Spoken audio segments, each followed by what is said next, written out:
About Elle Macpherson, she's had some great news. She's revealed that she's in remission from breast cancer, but she's then gone on to say that she refused to undergo chemotherapy despite the advice of 32 doctors. Wowzers. I mean, that's a bold and brave decision, isn't it? It's a very brave decision, or some might say silly. But she did have a lumpectomy. So she has had treatment. Loads of women have lumpectomies for cancer. So I think she's been... I'm quite cross about this, in that she's coming out, she's got a book, she's making a whole load of money out of saying, look, I've beaten cancer like the alternative complementary therapies. That's really, really dangerous, because anybody... The best way to survive cancer is to go to the doctor, to go to the hospital, to have all the treatments. Then they're not easy, they're really difficult, invasive treatments. Quite often, but not all of them. And then to go out and write a book saying that she's done it the natural way, it's just not entirely true. Let's talk to Dr. Nigat, because I know that there was real concern within the medical profession about her coming out and sort of suggesting that she's done it without any sort of intervention from chemotherapy.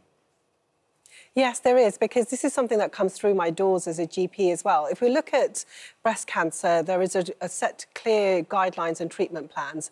And alternative and complementary therapy, unfortunately, a lot of patients go down that route and it's not advised because there's no evidence-based data to A, that it works, but also actually can make your diagnosis worse and lead to catastrophic consequences. So the data shows that if you have had a lumpectomy or early breast cancer that's been picked up and you decide not to follow the oncologist's advice, you're 2.5 times more likely to have advanced disease or death. And if you have severe breast cancer disease and then you decide not to go through the treatment plan from your oncologist and breast cancer team, then you're 6 times more likely to die. What happens is that, unfortunately, marginalised groups, ethnic minority communities who, unfortunately, aren't always included in the data, or those that have mistrust of modern medicine or mainstream medicine do fall into this rut, and they're the ones most adversely affected, where we find advanced disease and therefore have the most serious consequences, where unfortunately young people can die very early on from a completely preventable and treatable cancer.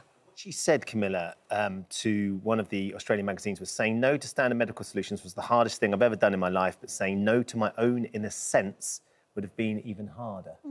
I mean, I'm the daughter of a doctor and a pharmacist, so I'm all for medical intervention.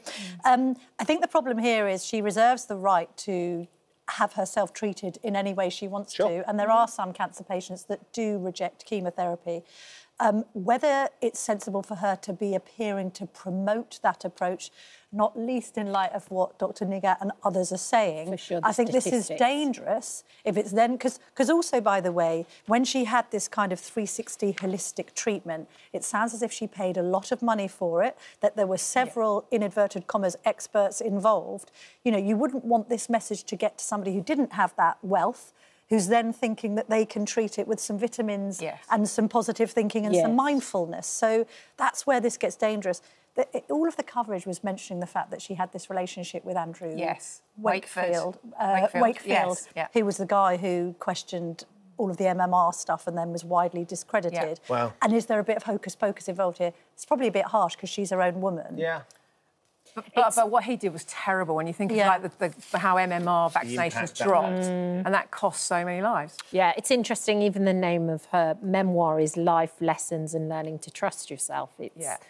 Could be very dangerous indeed, I think. Oh, hello. OK, thank you for visiting our This Morning YouTube channel. We upload tons of new content every single day. So hit the subscribe button, like all the videos, and don't miss out. We'll see you in the morning.